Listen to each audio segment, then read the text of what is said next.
สวัสดีพี่น้องป้องปายเบิดสุขุสุคนมื้อนี้เบาย่อก็สิมาแนะนำอาหารเช้าเนาะเบาย่อซื้อมาอยู่2อย่างเนาะอันนี้คือข้าวมันไก่เนาะพี่น้องข้าวมันไก่กับ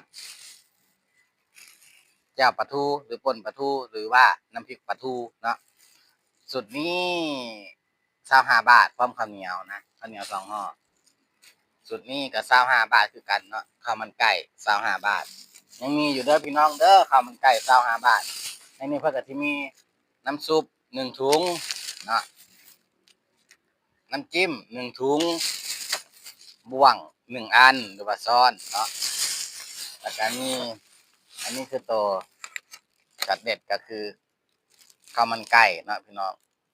ยังมีอยู่จริงเด้อพี่น้องเด้อ25บาทเด้ออยู่หน้านันยางบางแคเด้อพี่น้องเด้อ